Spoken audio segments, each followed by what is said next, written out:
نحمده ونصلي ونسلم على رسول الكريم اما بعد فاعوذ بالله من الشيطان الرجيم بسم الله الرحمن الرحيم ورفعنا لك ذكرك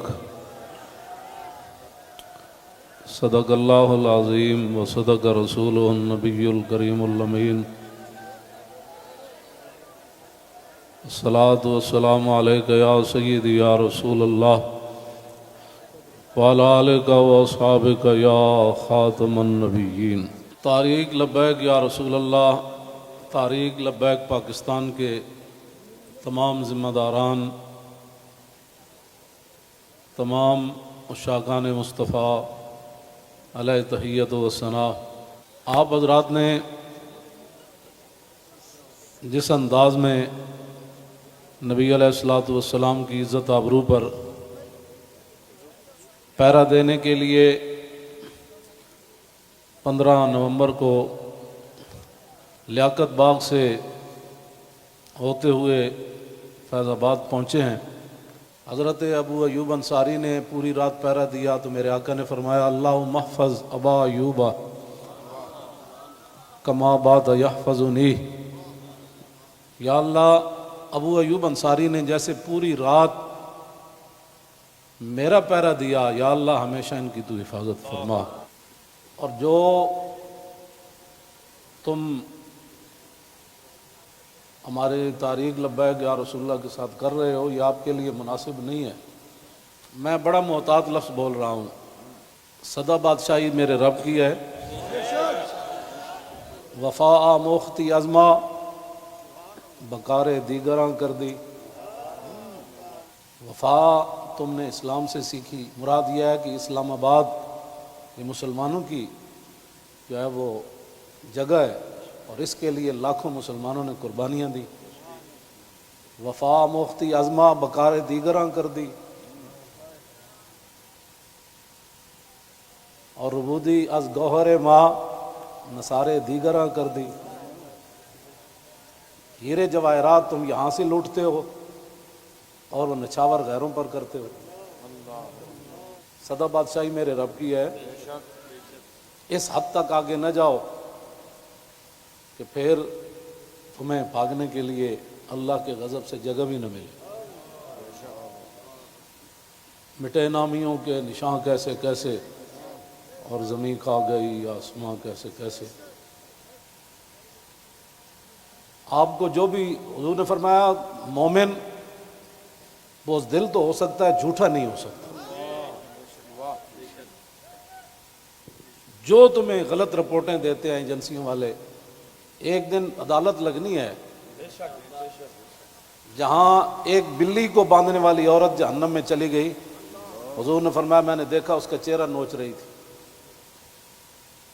تو تم ان حضور کے غلاموں پر جیسے شیلنگ کرتے ہو اور جس بے دردی کے ساتھ تم ان کو گرفتار کرتے ہو، پھر لبیک کے نعرے کے اوپر تم مارتے ہو ان کو، تو جس دن آپ عدالت بیسی تل تل لکھیا بھرنا۔ اور عدالت اب یہاں بھی لگنے والی ہے، سدا یہ نہیں رہنا، سدا نہیں رہنا۔ یہ تمہیں تمہاری ایجنسی نے خبر دی کہ ہم جی فرانسیسی امبیسی کے اوپر حملہ کرنے جا رہے ہیں، ہمارے تو تصور میں بھی یہ بات نہیں تھی۔ کیوں جھوٹ بولتے ہو؟ فنجعل لعنۃ اللہ علی الکاذبین، کیوں جھوٹ بولتے ہو؟ یہ چمکتے ہوئے چہرے، یہ سارے، یہ سادات، حافظ قاری، آپ ان سے اگر پوچھ لیں جی آپ کا کیا مطلب ہے، کیوں جا رہے ہیں، ہم آپ کو بتا دیتے کیوں جا رہے ہیں۔ میں نے ادھر بھی وہی تقریر کی، کراچی میں بھی وہی کی۔ چڑھتی ہے جب فقر کی سان پہ تیغ خودی، تو پھر ایک سپاہی کی ضرب کرتی ہے کار سپاہ۔ جن کے تم کہنے پر مسجدوں میں جوتوں سمیت داخل ہوتے ہو، اور جن کے کہنے پر تم حفاظ اور قراء اور علماء اور سادات کو اور غلامان رسول پر ظلم و ستم ڈالتے ہو، تو آپ کو پتہ ہے حضور نے کیا فرمایا، من آذا مسلما فقد آذانی۔ حضور نے فرمایا جس نے کسی مسلمان کو دکھ دیا اس نے تو مجھے دکھ دیا، اور پھر رسول اللہ کے نعرے پر تم لوگوں کو مارتے ہو. یہ میں بالکل کھلی بات کر رہا ہوں آپ سے. جو یہاں مخبر بیٹھے ہیں نا، جھوٹ ہی ہے. الصدق ینجی والکذب یہلک. 72 سال تم نے جھوٹ بولا نا، تو آج پوری دنیا میں پاکستان کو تم نے تباہ کر دیا. نہ کوئی کرنسی کی وقت رہی، نہ ہمارے پاسپورٹ کی وقت رہی، نہ ہماری اشیاء کی وقت رہی. کہتے ہیں کہ پاکستانی بنی ہوئی ہے، چھوڑو چھوڑو چھوڑو، یہ پاکستانی پاسپورٹ ہے، ان کو لائن میں لگا دو. گراؤ، جلاؤ، بندے مارنا اور دکانیں لوٹنا، ہمارے کروڑوں میں حصے میں بھی کسی کارکن کے دل میں بھی نہیں آئی یہ بات. کل جو ظلم تم نے کیا، یہ بھوکے پیاسے بیٹھے رہے اور رات 4 بجے سے لے کر صبح 9 بجے تک. ایک دن تو عدالت لگنی ہے نا. کوئی بات نہیں، انشاءاللہ یہ بات پھر تو ہے نا، یہ کوئی مسئلہ ہے؟ نہیں، یہ تو ہونا تھا. اللہ تعالیٰ پھر ایسے ہی عطایا علی متن البلایا. ہاں، جو اللہ کے انعامات ہوتے ہیں نا، وہ تکلیفوں کی پشت پر سوار ہو کے آتے ہیں. ہاں، نہ کوئی ہمارا کارکن اس قسم کی جناب وہ باتوں میں ملوث ہے تو آپ ہمیں بتائیں. میں بھی موجود ہوں، شاہ جی موجود ہیں، اے موجود ہیں، نت شاہ جی موجود ہیں، ہمارے سرپرست عالم موجود ہیں، ہمارے شاہ جی آگے بیٹھے ہیں، سید ظہیر الحسن شاہ صاحب موجود ہیں. آپ کو کیا مسائل ہے ہم سے؟ وہ جو درد ہے نا، وہ اصل بتائیں آپ کو. ہاں جی، وہ بتائیں. وہ درد تو ہے جب، وہ تو قیامت تک رہنے ہیں. اور یہ نہ ہو کہ قیامت والے دن وامتاز الیوم ایھا المجرمون میں تم بھی کھڑے ہو جاؤ. اور اس دن پھر یوم یعض الظالم علی یدیہ، اس دن پھر اپنے ہاتھ کاٹو کہ ہائے ہم نے لبیک والوں کے ساتھ یہ ظلم کیوں کیے تھے. لیکن آج لے ان کی پناہ. کوئی ہمارے مقاصد ایسے نہیں ہیں. آپ کو ایجنسیاں غلط رپورٹ دیتی ہیں اور انشاءاللہ یہ قیامت والے دن انگلیاں بھی بول پڑیں گی. جو تم ہمارے خلاف جھوٹ لکھتے ہو نا کہ یہ منصوبے بنا رہے تھے، یہ دہشت گردی کرنا چاہتے تھے، ہمارے یہ مقاصد میں ہی بات نہیں ہے. ہم تو اتنا چاہتے ہیں کہ بس سفیر نکال دو، بات ختم. ہم نے کیوں اس کو آگ لگانی ہے؟ ہم تو یہ جو ادھر کھڑے ہیں نا، وہ درخت کا پتہ کاٹنے کے لیے بھی ہم تیار نہیں ہیں. اب تم ہم سے کون سا وہ سند لینا چاہتے ہو؟ وہ ذرا سند اختیار کر کے مجھے بھی لاہور بھیج دینا کہ پاکستان کی اس طرح بندہ محب وطن ہوتا ہے، یہ سند ہے اس کی. ہاں، ہمارے شاہ صاحب کو بھی بھیج دینا اور ہم پھر آپ کو اس پر سائن کر کے بھیج دیں گے کہ جی محب وطن وہ ہوتا ہے. میں آگے حذف کر رہا ہوں سارے. ہاں، محب وطن کون ہوتے ہیں میں حذف کر رہا ہوں ساری باتیں. ہاں جی، یہ باتیں ہم نہیں کرنا چاہتے. ہم رسول اللہ کے غلام ہیں اور حضور کی عزت کے لیے ہم باہر نکلے ہیں. تم نے ڈاکہ مارا ووٹوں پر، ہم نے کوئی احتجاج کیا؟ کہ کچھ بھی نہیں کیا. آئندہ بھی ڈاکہ مارو گے تو کیا کرو گے؟ سدا تم نے رہنا ہے. حضور کا دین تو آنا ہی آنا ہے. یہ شاہ صاحب نے جو گفتگو کی ہے نا، اقبال قلندر لاہوری کہتا ہے حلقہ درویشوں وہ مرد خدا کیسا. اے حلقہ درویشوں وہ مرد خدا کیسا، وہ جس کے گریباں میں ہنگامہ رستا خیز.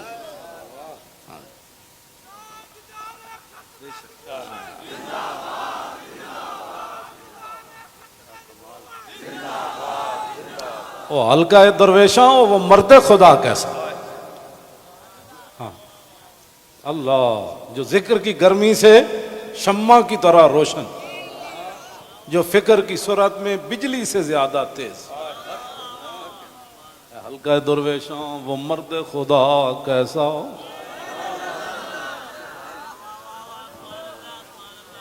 وہ حلقہ درویشوں وہ مرد خدا کیسا. حلقہ درویشوں وہ مرد خدا کیسا. غیرت ہے بڑی چیز جہان تگ و دو میں. یہ سارے یہ تو آپ، کل میں نے جب آپ کا منظر دیکھا نا تو میں نے کہا صدیاں گزر گئیں. آپ نے جو وہاں کل منظر بنایا نا، یہ بنانے سے نہیں بنا، بات کہیں اور سے آ گئی. تاجدار ختم نبوت.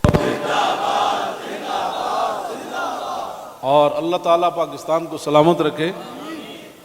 اللہ نہ کرے کہ وقت آیا تو یہ سب سے پہلے یہی ہوں گے لوگ. اور میں آپ کو سچی بات بتا رہا ہوں، ان حضور کے غلاموں سے نہ الجھو، ان حضور کے غلاموں سے نہ. باقی رہ گیا ہندوؤں کا مسئلہ، تو ہمیں قطب مینار بھی قطب الدین ایبک چھوڑ کر گیا دہلی میں. دہلی دی جامع مسجد بھی ساڑی ہے، آگرہ دا تاج محل بھی ساڑا ہے. بابری مسجد کا ساتھ جو تم نے کیا اس کا بدلہ تو ہم نے لینا ہے. ہاں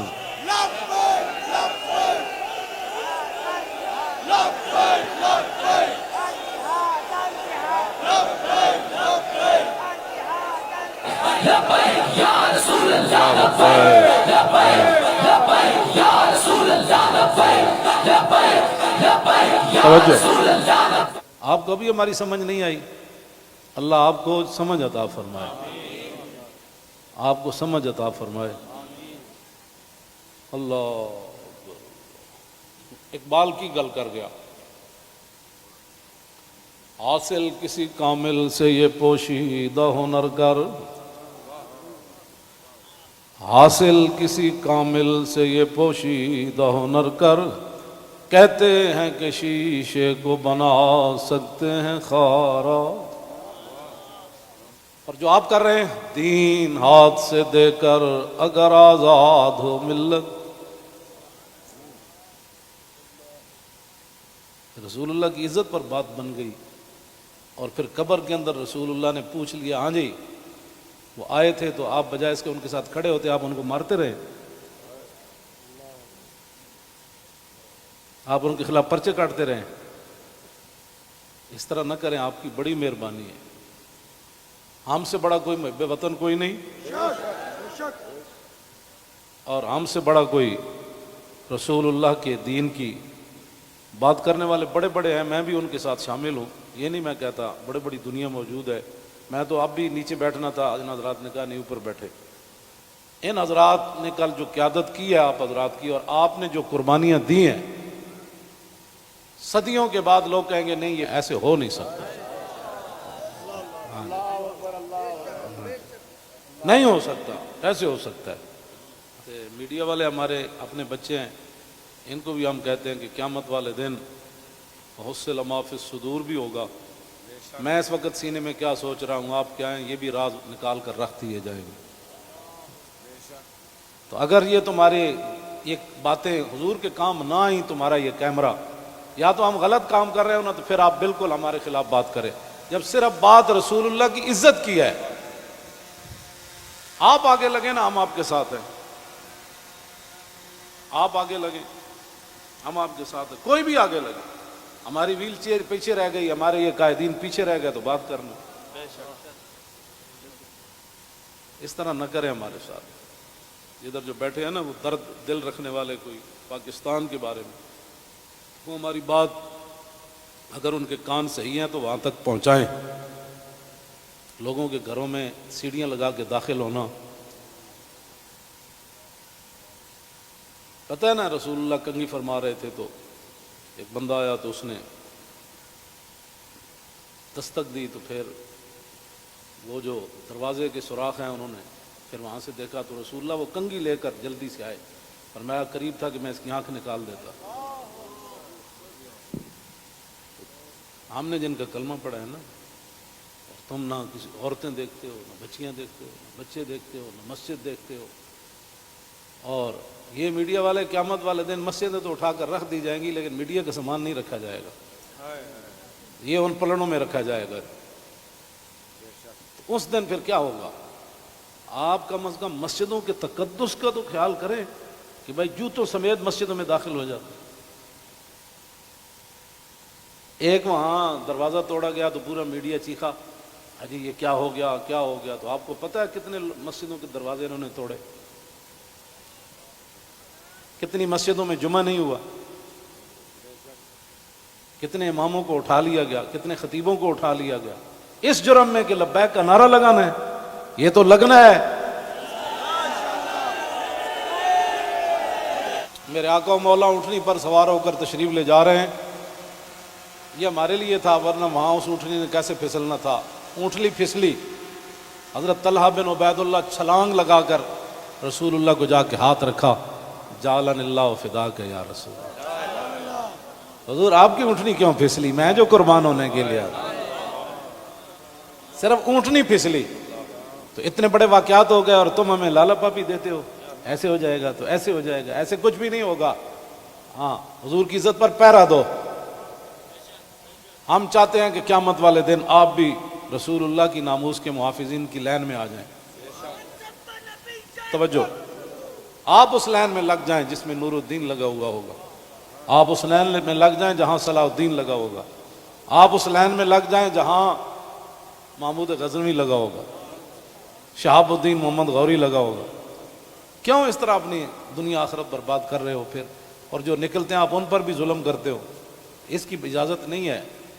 نہ اپنی نالائکیاں تاریخ لبیک کے اوپر ڈالتے ہو، اور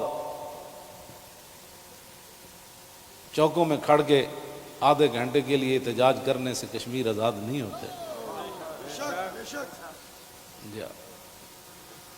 کشمیر آزاد ایسی ہونا ہے جیسے مکہ فتح ہوا، جیسے بدر فتح ہوا۔ ہاں، آدھا گھنٹہ کارپوریشن کے بندے کھڑے ہو جائیں گے اور وہ بھی ختم ہو گئے، آدھے گھنٹے میں کارپوریشن کے بندے نے تو اپنی تنخواہ لینی ہے، باز آ جاؤ۔ تم بتاؤ جو درد ہے وہ ہمیں بتاؤ۔ پاکستان جن مقاصد کے لیے بنا وہ تو یہی ہے جو ہم یہاں بیٹھے ہیں۔ اگر اس کے علاوہ کوئی قائد اعظم محمد علی جناح اور علامہ اقبال قلندر لاہوری، لیاقت علی خان، حضرت مولانا سید نعیم الدین مراد آبادی، سید ابو الحسنات قادری، مولانا مصطفیٰ رضا خان، مولانا حامد رضا خان، اگر ان کے کوئی اور مقاصد تھے تو ہم نہیں سمجھ سکے، آپ ہمیں لا کر دکھائیں۔ اس طرح نہ کریں۔ پاکستان ہمیشہ جو قومیں بنیادیں چھوڑ دیتی ہیں وہ قومیں ختم ہو جاتی ہیں، بنیاد پر ہی تو ہم کھڑے ہیں۔ پاکستان کا مطلب کیا؟ دستور ریاست کیا ہوگا؟ اور پاکستان جن مقاصد کے لیے بنا ان مقاصد کے ساتھ ہمارے ساتھ باتیں سنا کرے۔ اور جھوٹا بندہ جھوٹا ہی ہوتا ہے، جھوٹیاں خبراں تے کدی بھی تانوں حق نہیں بندا۔ پتہ ہے کتنی قیامت نو سزا لبنی تانوں۔ ایک آلے رسول تسی انہوں نے جناب جا کے انہوں دے منہ تے تسی جتیاں مارنے ہو لوگاں دے، تو لبیک کیوں کہنا؟ بھائی یہ تو کمال ہے، یہ تو گو بھی کہتی ہے لبیک یا رسول اللہ، ہرنی بھی کہتی ہے لبیک یا رسول اللہ، صحابہ بھی کہتے ہیں لبیک یا رسول اللہ، اور تم منہ پر جوتے مارتے ہو۔ آپ کی کس نے تعلیم کی؟ پھر تم علماء کو تانے دیتے ہو کہ دین دے ٹھیکیدارن، اسی دین دے ٹھیکیدار نہیں لیکن چوکیدار ضرور ہیں۔ تسی ٹھیکیدار ہو جی شاہ جی؟ نہیں، تسی بس تسی شاہ جی وہاں چوکیدار ہیں۔ اب یہ لفظ تمہیں کون پڑھاتا ہے کہ تم علماء کو دیکھ کر کہو تم دین دے ٹھیکیدار ہو؟ شرم مارے میں اندر بڑی ہوں، تم سمجھا میں کو ڈری ہیں۔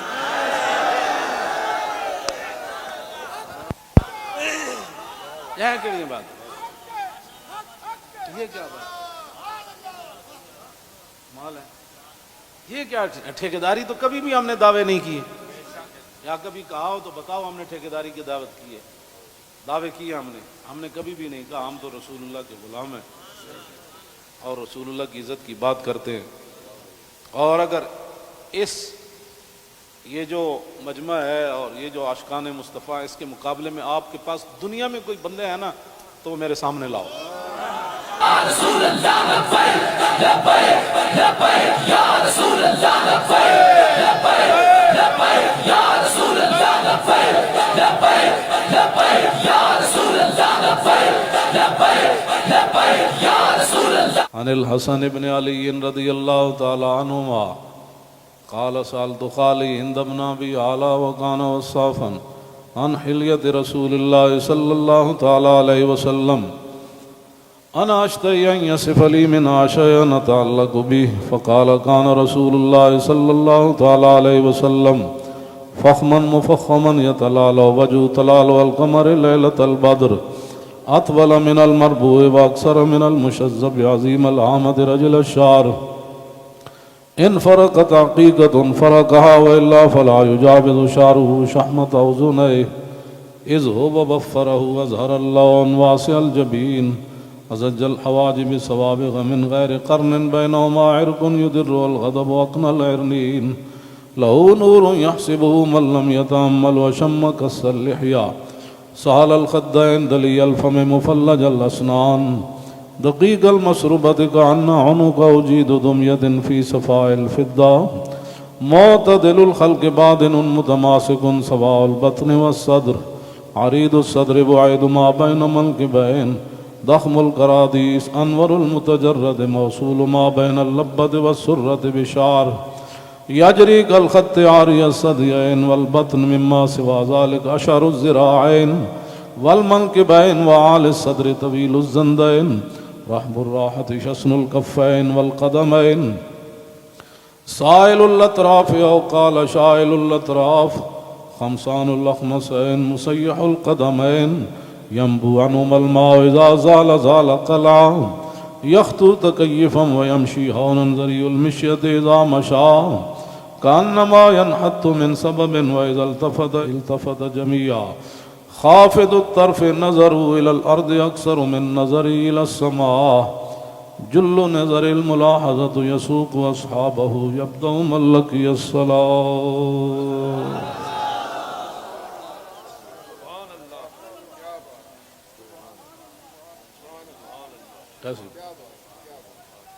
عن الحسن بن علي رضي الله تعالى عنهما قال سألت خالي هند بن أبي هالة وكان وصافا قلت صف لي منطق رسول الله صلى الله تعالى عليه وسلم قال كان رسول الله صلى الله تعالى عليه وسلم متواصل الأحزان دائم الفكرة ليست له راحة طويل السكت لا يتكلم في غير حاجة يفتتح الكلام ويختمه بأشداقه وفي رواية بسم الله ويتكلم بجوامع الكلم كلامه فصل لا فضول ولا تقصير ليس بالجافي ولا بالمهين يعظم النعمة وإن دقت لا يذم منها شيئا غير أنه لم يكن يذم ذواقا ولا يمدحه ولا تغضبه الدنيا ولا ما كان لها فإذا تعدي الحق لم يكن لغضبه شيء حتى ينتصر له ولا يغضب لنفسه ولا ينتصر لها وإذا أشار بكفي كلها وإذا تعجب قلبها وإذا تحدث اتصل بها وضرب براحته اليمنى بطن إبهامه اليسرى وإذا غضب أعرض وأشاح وإذا فرح غض طرفه جل ضحك التبسم يفتر عن مثل حب الغمام. عن علي رضي الله تعالى عنه قال لم يكن رسول الله صلى الله تعالى عليه وسلم بالطويل الممقت ولا بالكثير المتردد وكان ربعة من القوم ولم يكن بالجاد القطت ولا بالسبت كان رجلا شعرا ولم يكن بالمطهم ولا بالمكلسم وكان في وجهه تدبير أبيض مشرب أدعج العينين أهدب الأشفار جليل المشاش والقطت أجرد ذو مسربة شسن الكفين والقدمين إذا مشى تقلع كأنما ينحط من سبب وإذا التفت معه بين كتفي خاتم النبوة وهو خاتم النبيين أجود الناس صدرا وأصدق الناس لهجة وألينهم عريقة وأكرمهم عشيرة مرة وبداهة هابا ومن خالته معرفة أحبا يقول نايته لم أر قبله ولا بعده مثله. عن الحسن بن علي رضي الله تعالى عنهما قال سألت خالي هند بن أبي هالة وكان وصافا عن حلية رسول الله صلى الله تعالى عليه وسلم أشتهي أن يصف لي منها أتعلق بي فقال كان رسول الله صلى الله تعالى عليه وسلم فخما مفخما يتلالى وجه تلالى القمر ليلة البدر فذكر الحديث بطوله قال الحسن فكتمت الحسين زمانا ثم حدثته ووجدته قد سبقني إليه فسأله عما سألته ووجدته قد سأل أباه عن مدخلي وعن مخرجه وشكلي فلم يدع منه شيئا. قال الحسين سألت أبي عن دخول رسول الله صلى الله تعالى عليه وسلم فقال كان إذا آوى إلى منزله جزا دخوله 3 أجزاء، جزءا لله عز وجل وجزءا لأهله وجزءا لنفسه، ثم جزا جزء بينه وبين الناس فيرد ذلك بالخاصة على العامة ولا يدخر عنهم شيئا. وكان من سيرته في جزء الأمة إيثار آل الفضل بإذنه وقسمه على قدر فضلهم في الدين، فمنهم ذو الحاجة ومنهم ذو الحاجتين ومنهم ذو الحوائج، فيتشاغل بهم ويشغلهم فيما يصلحهم والأمة من مسألتهم عنه وإخبارهم بالذي ينبغي لهم، ويقول ليبلغ الشاهد منكم الغائب وأبلغوني حاجة من لا يستطيع إبلاغها. ثبت الله قدمه يوم القيامة لا يذكر عنده إلا ذلك ولا يقبل من أحد غيره. يدخلون رفادا ولا يفترقون إلا عن زواكم ويخرجون أدلة يعني على الخير. قال فسألت عن مخرجه كيف كان يصنع فيه؟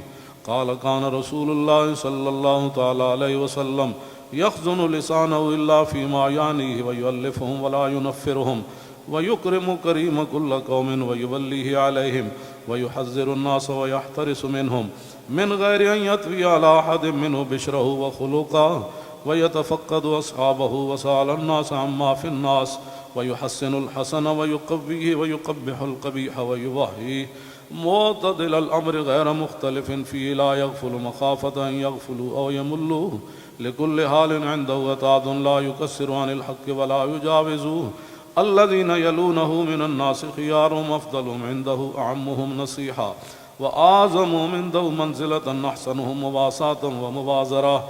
قال فسألت عن مجلسه قال كان رسول الله صلى الله تعالى عليه وسلم لا يقوم ولا يجلس إلا على ذكر، وإذا انتهى إلى قوم جلس حيث ينتهي المجلس ويأمر بذلك يعطي كل جلساء بنصيبه لا يحسب جليسه أن أحدا أكرم عليه منه.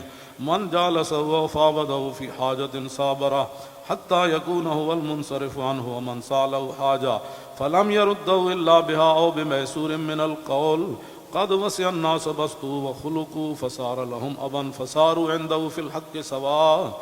مجلس علم وحياء وصبر وأمانة لا ترفع فيه الأصوات ولا تؤبن فيه الحرم ولا تنسى فلتاته متعادلين يتفاضلون فيه بالتقوى متواضعين يوقرون فيه الكبير ويرحمون فيه الصغير ويؤسرون ذا الحاجة ويحفظون الغريب.